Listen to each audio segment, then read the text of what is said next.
오늘 우리에게 주시는 하나님 말씀은 요한계시록 18장 9절에서 24절 말씀입니다. 그와 함께 음행하고 사치하던 땅의 왕들이 그가 불타는 연기를 보고 위하여 울고 가슴을 치며 그의 고통을 무서워하여 멀리 서서 이르되 화이또다 화이또다 큰 성 견고한 성 바벨론이여 한 시간에 내 심판이 이르렀다 하리로다. 땅의 상인들이 그를 위하여 울고 애통하는 것은 다시 그들의 상품을 사는 자가 없음이라. 그 상품은 금과 은과 보석과 진주와 세마포와 자주 옷감과 비단과 붉은 옷감이요 각종 향목과 각종 상아그릇이요 값진 나무와 구리와 철과 대리석으로 만든 각종 그릇이요 계피와 향료와 향과 향유와 유향과 포도주와 감람유와 고운 밀가루와 밀이요 소와 양과 말과 수레와 종들과 사람의 영혼들이라. 바벨론아, 내 영혼이 탐하던 과일이 내게서 떠났으며 맛있는 것들과 빛난 것들이 다 없어졌으니 사람들이 결코 이것들을 다시 보지 못하리로다. 바벨론으로 말미암아 치부한 이 상품의 상인들이 그의 고통을 무서워하여 멀리 서서 울고 애통하여 이르되 화이또다 화이또다 큰 성이여 세마포 옷과 자주 옷과 붉은 옷을 입고 금과 보석과 진주로 꾸민 것인데 그러한 부가 한 시간에 망하였도다.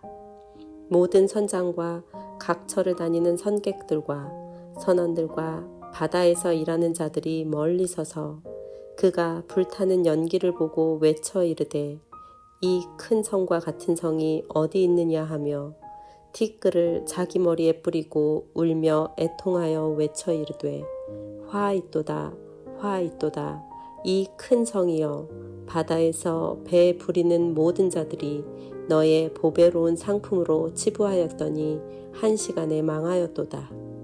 하늘과 성도들과 사도들과 선지자들아 그로 말미암아 즐거워하라. 하나님이 너희를 위하여 그에게 심판을 행하셨음이라 하더라. 이에 한 힘센 천사가 큰 맷돌 같은 돌을 들어 바다에 던져 이르되 큰 성 바벨론이 이같이 비참하게 던져져 결코 다시 보이지 아니하리로다.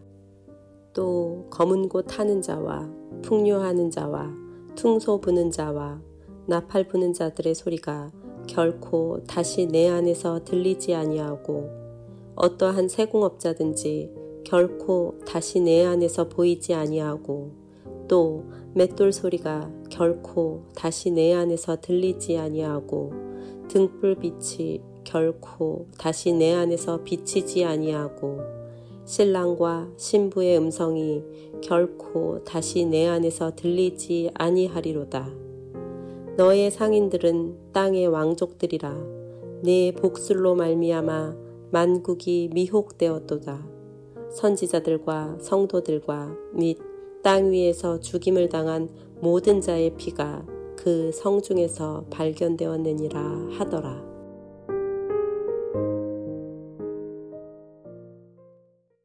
바벨론 성을 향해서 무너졌도다 무너졌도다라고 선포로 시작했던 이 요한계시록 18장은 창세기 바벨탑 사건으로부터 시작된 모든 나라와 도시가 가지고 있는 악한 생각과 행위에 대해 하나님이 심판하신다는 메시지를 담고 있습니다.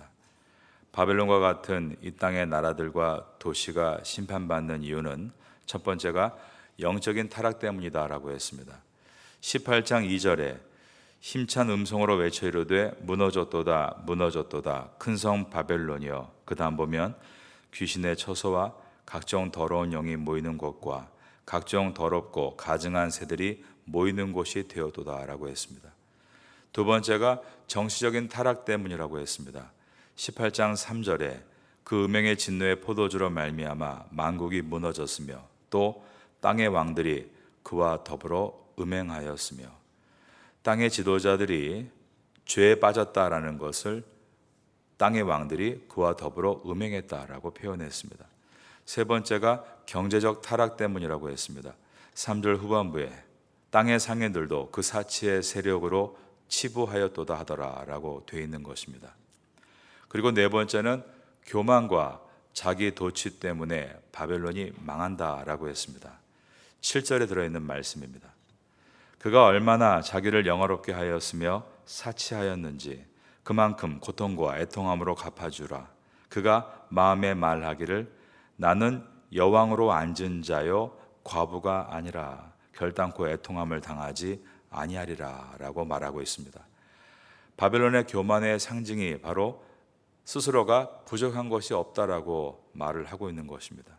나는 여왕으로 앉은 자이지 과부가 아니다. 그 당시에 유대인 언어에서 과부란 가난과 애통의 상징이었습니다. 그런데 나는 그런 사람이 아니다. 나는 다 가지고 있다.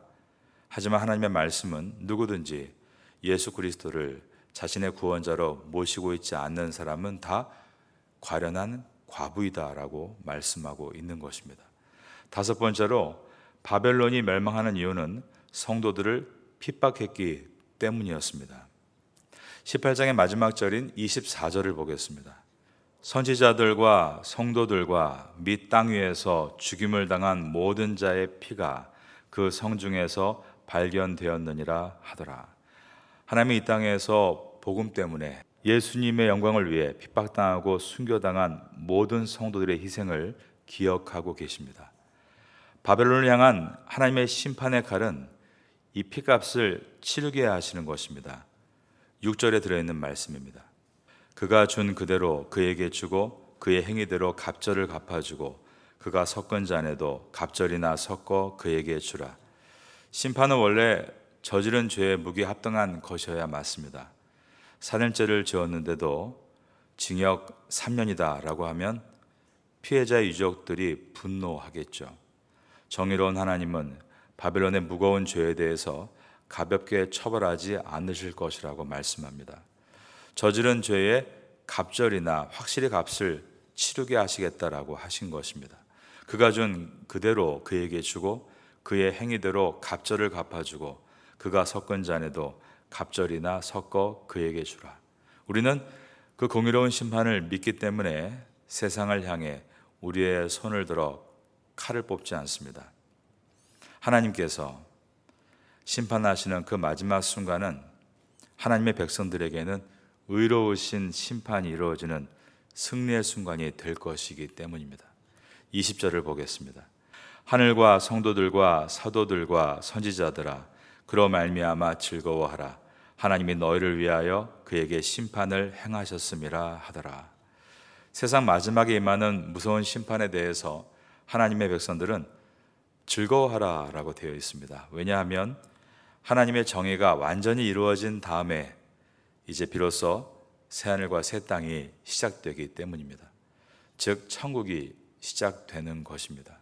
그러므로 욕심의 우상을 섬기고 악으로 살아간 사람들의 최후가 심판이라고 한다면 하나님의 말씀을 끝까지 붙들고 의의 길을 걸어간 성도의 최후는 승리와 기쁨이 될 것이다 라고 했습니다. 무너졌도다 무너졌도다 큰 성 바벨론이여. 바벨론은 지금은 강성해 보이지만 그의 미래는 반드시 멸망이다라고 말씀하고 있습니다. 바벨론의 멸망의 성격이 순간적으로 끝난다는 것입니다. 19절에 들어있는 말씀입니다. 티끌을 자기 머리에 뿌리고 울며 애통하여 외쳐 이르되 화이또다 화이또다 이 큰 성이여 바다에서 배 부리는 모든 자들이 너의 보배로운 상품으로 치부하였더니 한 시간에 망하였도다. 여기에서 한 시간에 망했다라는 말은 60분짜리란 말이 아니라 순식간에 끝났다라는 뜻입니다. 서서히 망하는 것이 아니라 무너질 때는 바벨탑이 무너지듯 한순간에 무너지게 될 것입니다.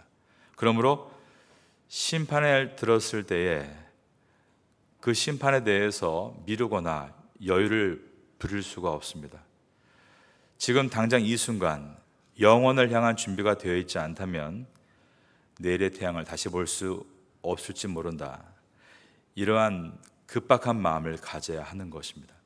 왜냐하면 마지막 때 세상은 철저하게 완전하게 멸망당할 것이기 때문입니다. 21절에 보니까 힘센 천사가 맷돌 같은 큰 돌을 들어서 바다에 던져버릴 것이다 라고 했습니다. 이에 한 힘센 천사가 큰 맷돌 같은 돌을 들어 바다에 던져 이르되 큰 성 바벨론이 이같이 비참하게 던져져 결코 다시 보이지 아니하리로다. 결코 다시 보이지 아니하리로다. 다시 떠오를 수 없다라고 했습니다. 21절과 23절에서 다시는 이란 말이 반복되고 있는데요. 23절에도 등불빛이 결코 다시 내 안에 비치지 아니하고 신랑과 신부의 음성이 결코 다시 내 안에서 들리지 아니하리로다 라고 되어 있습니다. 다시는 보이지 않을 것이다. 다시는 음성이 들리지 않게 될 것이다. 무슨 말입니까? 다시 재개하지 못한다라는 뜻입니다. 바벨론은 절대로 재개하지 못한다.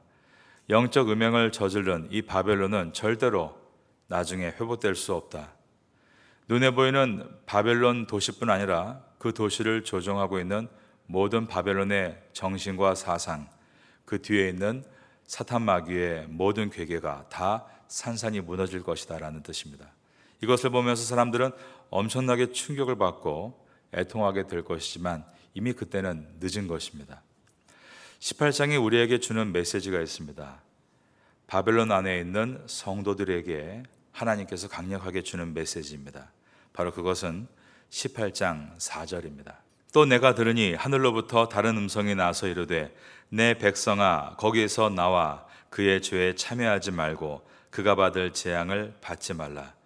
하나님은 세상 사람이 아니라 하나님의 백성, 내 백성에게 말씀하십니다. 그것은 바벨론에서 나오라 라고 말씀하고 있는 것입니다.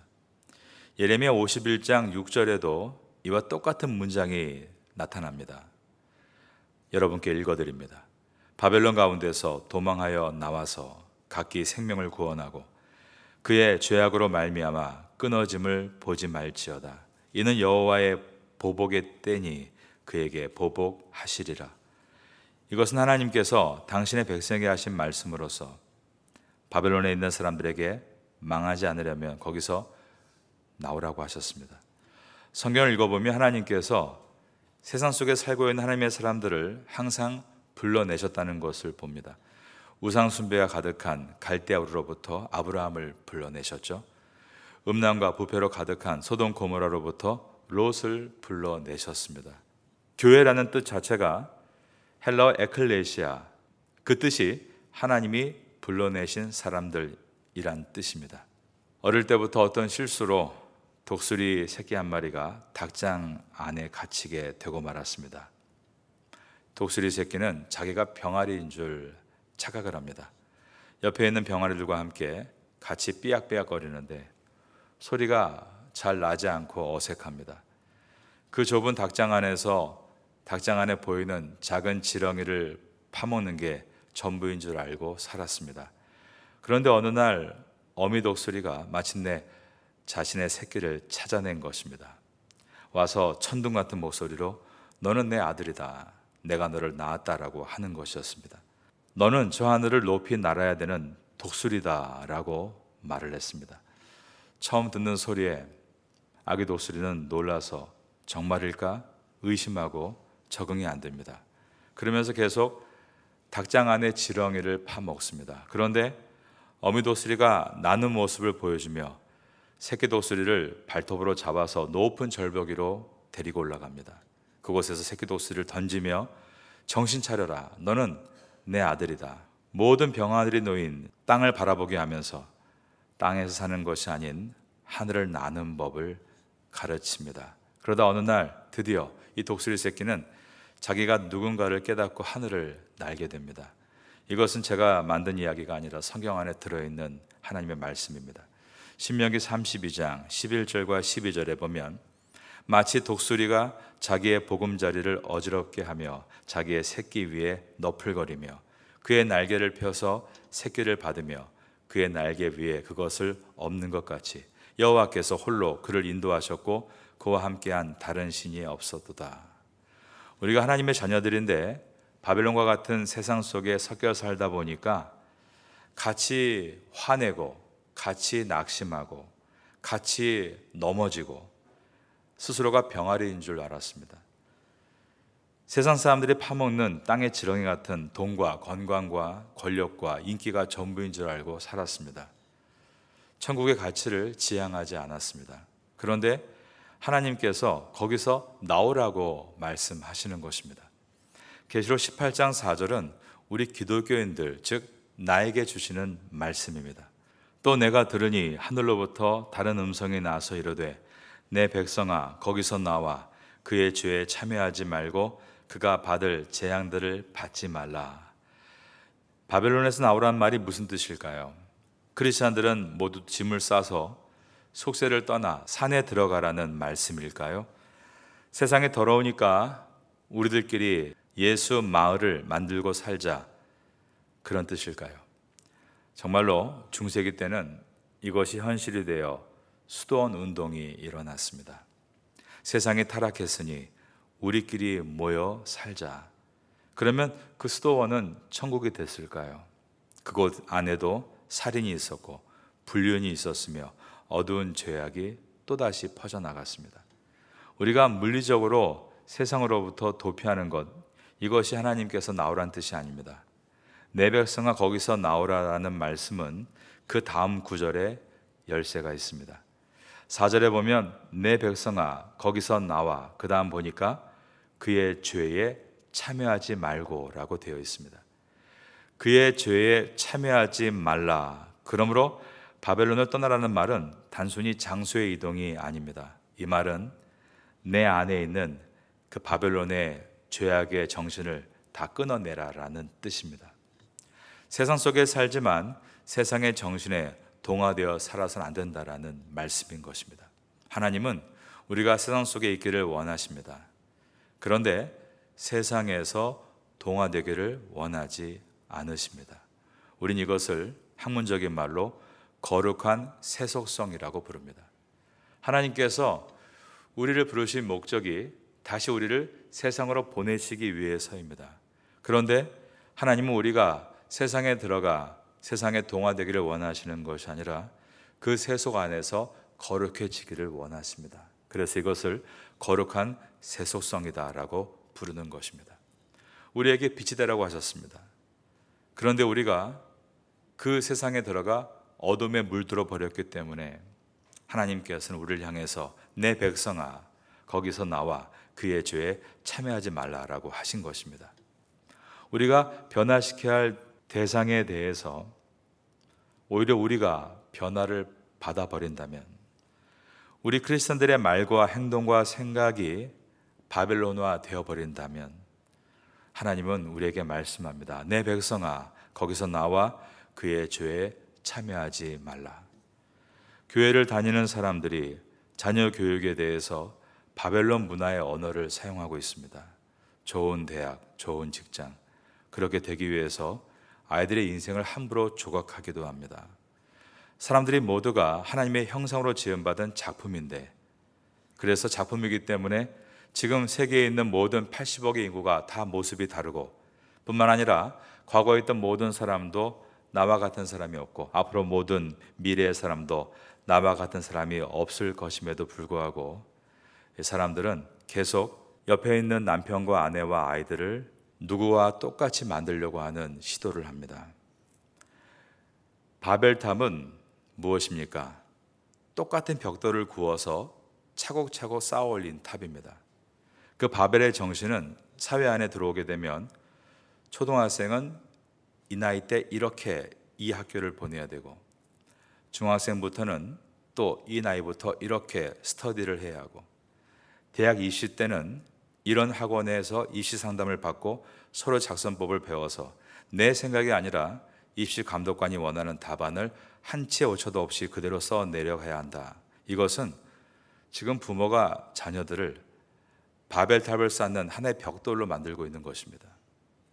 아이들이 실패해도 됩니다. 넘어져도 괜찮습니다. 하지만 부모님이 늘 어려운 이웃을 위해서 봉사하는 뒷모습을 보여주고 기도하는 어깨를 보여줄 수 있다면 아이들은 결코 망하지 않습니다. 나머지는 그 아이와 하나님의 몫입니다. 하나님께서 그들을 찾아오시고 내가 바벨론 성의 병아리가 아니라 독수리였다는 것을 알게 하시게 하심으로 그를 날게 하시는 것은 여러분의 역할이 아니라 하나님의 역할이 될 것입니다. 우리가 잘 알고 있는 성 어거스틴은 주 4세기에 사도 바울을 이은 기독교 신학을 완성한 위대한 인물로 알려져 있습니다. 그러나 이 어거스틴이 젊었을 때 마니교라고 하죠. 조로아스트교라는 이단에 빠졌었고 그는 10년 동안 아주 허랑방탕한 생활에 젖어서 젊음을 낭비합니다. 그러나 그의 어머니 모니카는 묵묵히 아들을 위해 기도한 것입니다. 어거스틴이 19살부터 29살까지 약 10년을 방황하며 살다가 드디어 회심하게 되는데 회심하고 나서 아주 무섭도록 그의 삶을 집중합니다. 그리고 사도 바울에 이어서 기독교에 관련된 100권의 책을 써 내려가게 되는데 그 대부분의 책이 10년 안팎에 완성한 것들입니다. 그러니까 아이들이 시간 낭비하는 것 그런 것 없습니다. 하나님을 진짜 만나면 다 금세 회복되고 달려갈 수 있는 것입니다. 그러니 나의 자녀들의 인생은 하나님께서 역사하시도록 우리는 자유를 주고 기도해 주어야 합니다. 남편과 아내도 마찬가지입니다. 중요한 것은 내 남편이 아니라 내 아내가 아니라 내 아들과 딸이 아니라 바로 나 자신입니다. 하나님 앞에서 나는 어떤 모습으로 서 있는가가 중요합니다. 우리가 기도로 하나님의 뜻을 묻지 않고 하나님의 말씀을 묵상하고 길을 결정하지 않고 세상의 소식을 듣고 뉴스를 보고 옆 사람의 말을 듣고 결정하고 우리가 돈을 어떻게 쓰는가에 대해서 바벨론의 가치관으로 살고 있는 바로 나를 변화시키고 성숙으로 이끄는 것 이것이 중요합니다. 바닷물이 짜지만 그 물을 평생 먹고 산 바닷고기는 우리가 생선을 발라 먹어보면요 짜지 않습니다. 우리는 세상 속에 살지만 바벨론화 되어서는 안 되는 것입니다. 세상과 똑같이 되어버린 성도가 세상을 바꿀 수 없기 때문입니다. 다니엘과 세 친구들은 바벨론 나라에서 높은 고위 관직자로 있을 때 바벨론화 되려 하지 않다가 뜨거운 풀무불에 떨어졌습니다. 다니엘은 메대 나라에서 총리로 봉직할 때 그도 우상을 숭배하기를 거절하다가 사자굴에 떨어졌습니다. 그러나 그 위기 때 하나님께서 놀라운 역사를 이루심으로 세상에서 구별된 하나님의 사람인 것을 보여주는 그 위기는 오히려 위대한 기회가 될 수 있었습니다. 요한계시록을 묵상하면서 저는 오늘날 우리 크리스찬들이 교회를 다닌다고 하지만 실제 살아가는 가치관이 너무나 세상 안에 물들어 있다는 것을 느끼며 회개를 했습니다. 우리가 바벨론에 있으면서 너무 바벨론화 되어 있는 것입니다. 내 백성아 거기서 나와 그의 죄에 참여하지 말고 그가 받을 재앙들을 받지 말라. 우리의 삶이 어떤가를 돌아볼 수 있어야 합니다. 그리고 우리가 주님 앞에 회개할 수 있다면 요한계시록 우리에게 위대한 선물이 될 것입니다. 바벨론 서상에서 나와서 하나님 말씀을 품고 그 말씀의 원리로 살아갈 수 있는 성도가 될 수 있기를 예수님의 이름으로 축원합니다.